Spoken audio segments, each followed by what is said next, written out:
Introduction to Intuition and Mind Objects.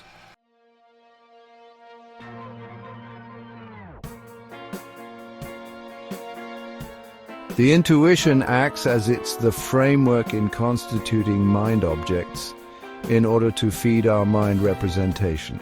It is a process of refinement of brute information from the phases of perception in discriminatory mode.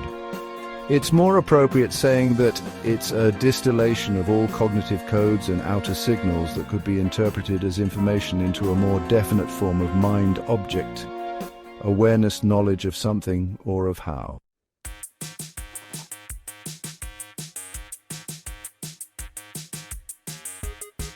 Intuition as constitutive process belongs to both hemispheres and connects in the same mode with our emotional processes. It can give us a stage of more emotional awareness if we consider that we can have emotional cognitive experiences as well as the rational ones, according to C. Jung's definitions of alchemy.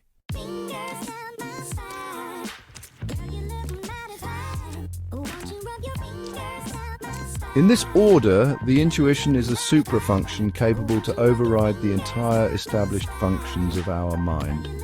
It acts as an overriding mechanism able to correct, change, and alter our brain waves, modify algorithms, and change our thoughts within our mind.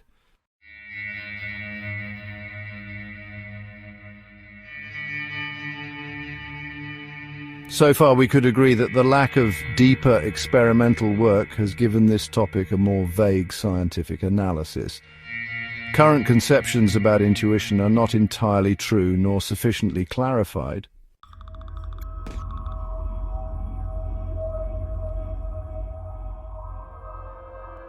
The intuition, as a mind process and phenomenon itself, cannot necessarily be classed as a rational or irrational process. Rather, it is a different way of processing information.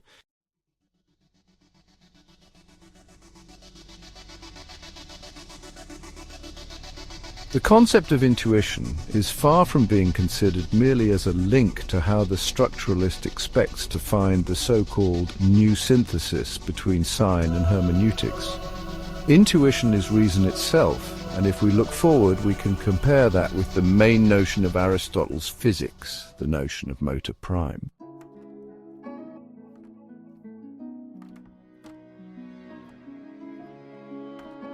It's difficult to understand Aristotle's initial concept of motor prime as the symbolic, and the context of the text of physics referred to our physical world. In fact, Aristotle formulated the first laws of artificial intelligence more than 3,000 years ago.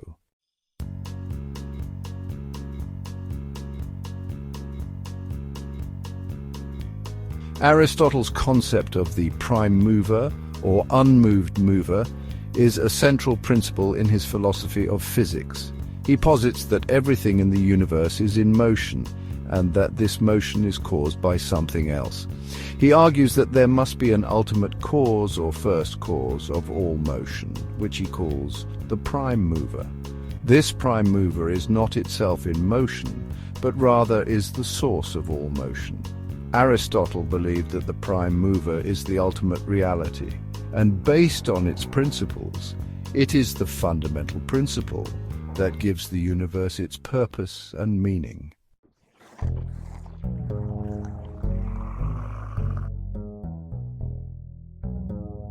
In this last bit, the reference of Aristotle's universe is unclear, as we couldn't determine which universe he is referring to. We could agree that in Aristotle's conception, the universe was mingled around all processes observable on Earth along with the cosmic ones. For Aristotle, physics was the material reality of the world, while metaphysics was what is above nature. Here he included our intelligence along with a higher intelligence associated with the creation of supra-laws that could be only acts of divinity according to Aristotle.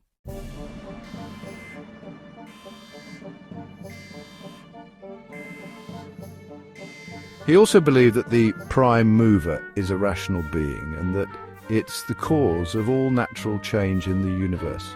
The prime mover is frequently regarded as a figurative representation of the divine being. Nevertheless, Aristotle posited that the prime mover is a distinct and disparate idea from God. Within his discourse, Aristotle posits that the prime mover serves as the ultimate rationale for the presence and organization of the cosmos, yet it does not embody a deity or supernatural entity.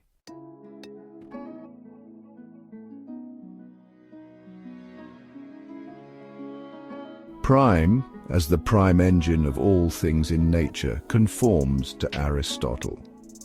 The intuition we consider is the engine of our reason. It's the process that does the ration for producing itself as a manifest feature of all positive, rational, conscious thinking.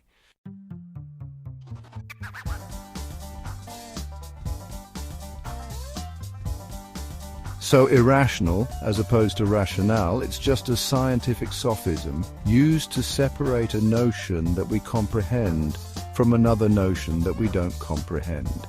That's how this separation had functioned as the main explanation over the human mind processes. The concept of the irrational does not exist. We could just be saying that everything that is rational is composed and processed as well.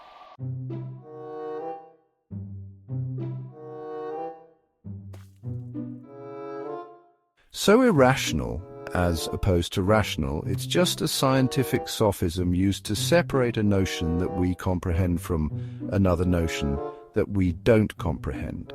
That's how this separation had functioned as the main explanation over the human mind processes. The concept of the irrational does not exist. We could just be saying that everything that is rational is composed and processed as well.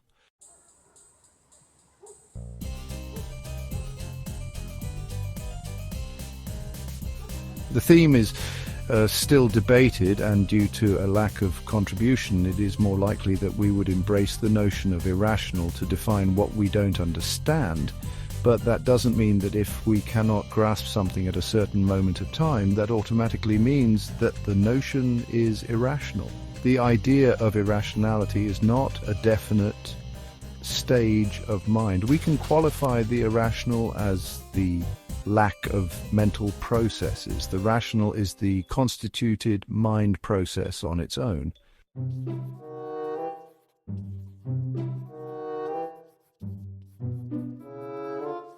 Intelligence is a quality of intuition, as well as having the quality to produce mind objects.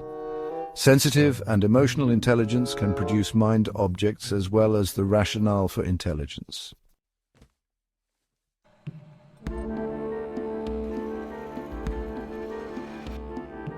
The mind object represents that stage in which a process of intuition concludes its proceedings and furnishes to the mind a clear notion that is mentally representable.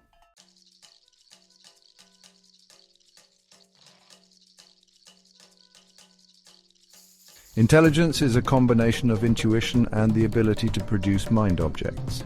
It includes both sensitive and emotional intelligence, as well as rational intelligence. The mind object represents the final stage of a process of intuition, providing a clear and mentally representable concept where this is equivalent to the sensation of knowing something and, more importantly, knowing what to do with that knowledge.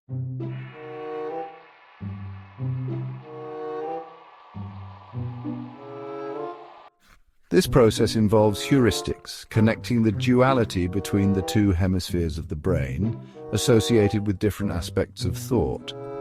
The connection is established through the process of intuition.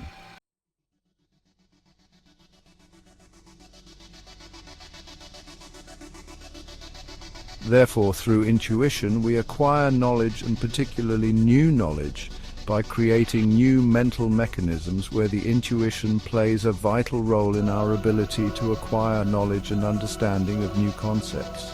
It allows us to create new mental mechanisms that aid in the understanding of complex ideas.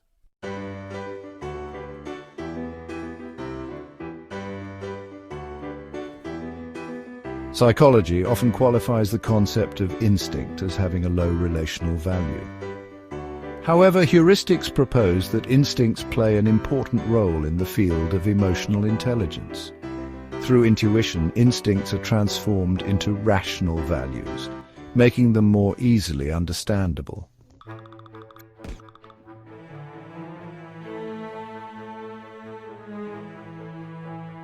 Intuition is a paramount factor in the emergence of the human mind's consciousness, consequently rendering it an indispensable component.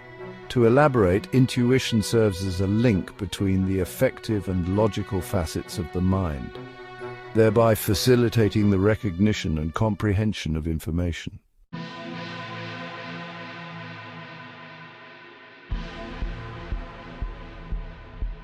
Intuition represents the apogee of the cognitive realm, a sphere where consciousness attains its zenith. It constitutes the ultimate phase of the subconscious, culminating in the retention of the mind's impressions. Although we may not recollect the specific rationale behind accomplishing a task, we still retain the memory of having completed it at a given instant.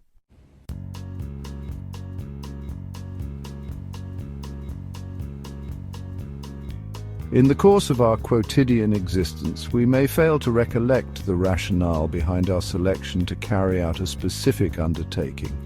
Nonetheless, we retain the awareness of its temporal execution. This underscores the indispensability of intuition in our cognitive deliberations and its significant implication in shaping our recollection and perception of the universe.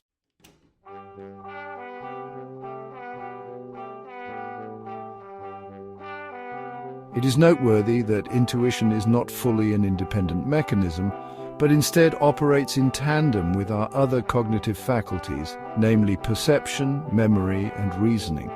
Collectively, these faculties enable us to develop a comprehensive understanding of our surroundings and to decipher the data we come across as well, helping us to solve our problems.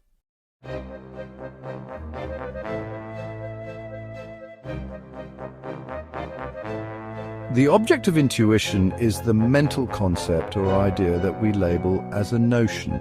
These notions arise from the intuition process.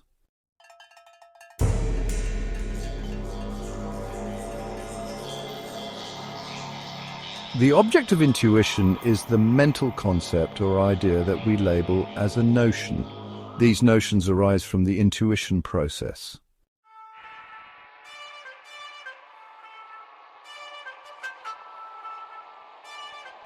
Mind and mind researchers propose a new approach to philosophy by utilizing heuristics and going beyond the traditional academic study of philosophy and metaphysics.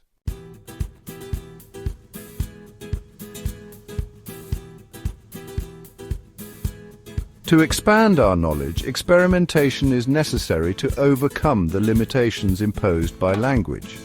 Experimentation is crucial for activating and expanding the resources of knowledge and breaking through the limitations imposed by language.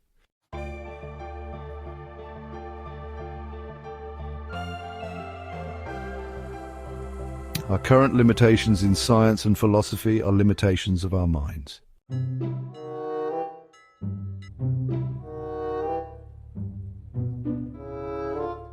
The possibility of improving intuition, not just knowledge, should also be considered.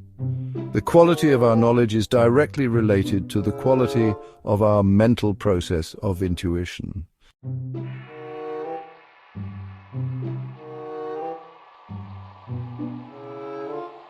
The mental concept or idea that emerges more clearly than others defines the level of supraconsciousness. By gaining a clearer understanding of the intuition process, we can reach this higher level of supraconsciousness.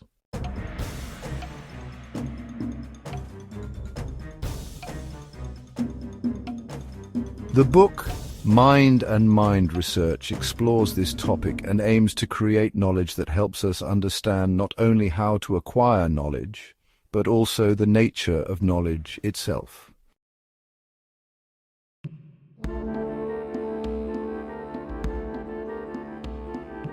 Wittgenstein questioned how one would go about explaining knowledge to an alien. As if writing a philosophy book on the topic, He believed that knowledge cannot be fully explained through facts alone, as we may not have the necessary tools or instruments to do so.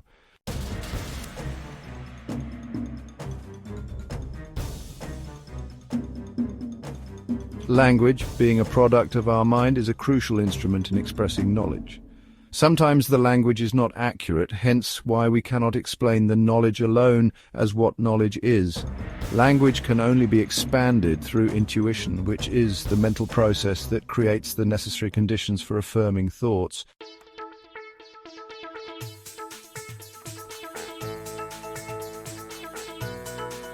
In his book, The Blue Book, Wittgenstein creates a paradox that emphasizes the central role of language in shaping our understanding of facts and truth. He argues that the quality of things is dependent on the margins of truth, which is closely tied to language.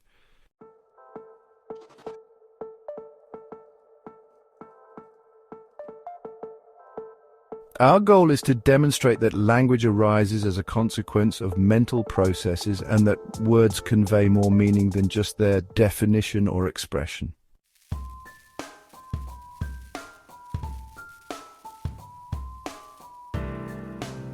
A word represents the outcome of a mental process in which a mental representation is linked to the meaning of that word. The meaning is established through intuition, and a word is not the only means by which our mind can do this.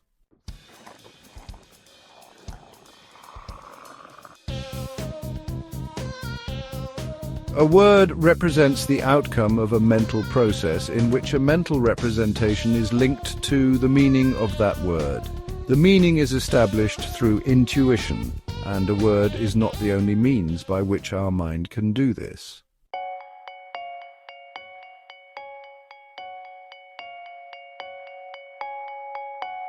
The symbol encapsulates all the meanings that can be added through intuition, as long as the provided meaning serves as an explanation of a fact which ultimately satisfies a mind's requirement. The symbol serves as a means to fulfill this requirement.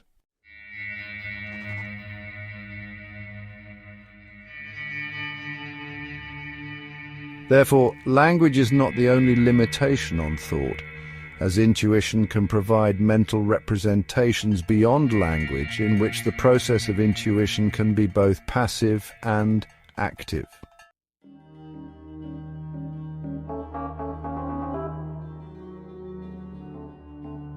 Common sense mistakenly equates passive intuition with instinct, but it actually extends to the higher level of consciousness, becoming active intuition, which is the primary manifestation of consciousness.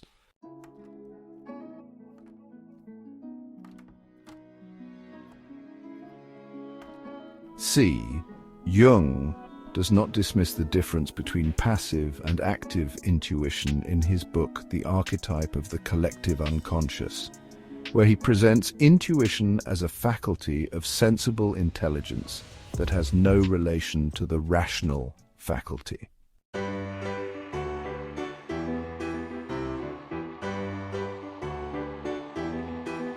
The process of intuition involves a transition from passive intuition to active intuition, from unconscious and emotional intelligence to active intuition, where this transition is solidified into a mental object.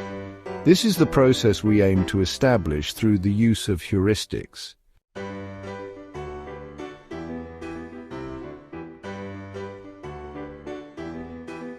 Deleuze's theory of the rhizome in his book A Thousand Plateaus argues that knowledge is not organized in a hierarchical, tree-like structure, often called the arborescent model, but rather in a non-hierarchical, interconnected network known as the rhizomatic model. This concept suggests that knowledge is not limited to one single model, but can take on different forms, such as the marine, morph, and other models mentioned.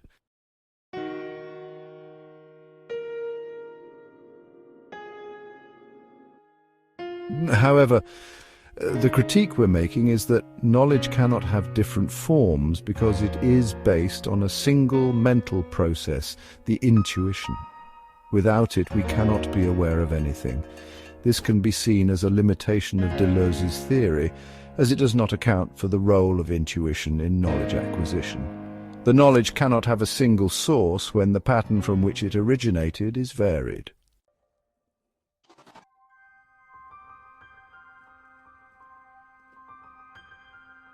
This is the paradigm of intuition, where knowledge is common and the same every time, despite the different sources of the knowledge. This is due to the varying strengths of the mental processes that were involved.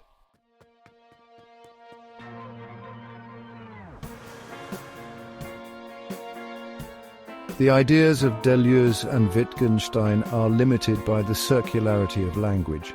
Intuition may vary and mental processes may differ, but the source of knowledge remains the same, the process of intuition, which is heterogeneous and cannot be fully captured by language. However, by improving our language, we can also enhance our understanding of intuition. Our book aims to achieve this by searching for proficient patterns in explanation.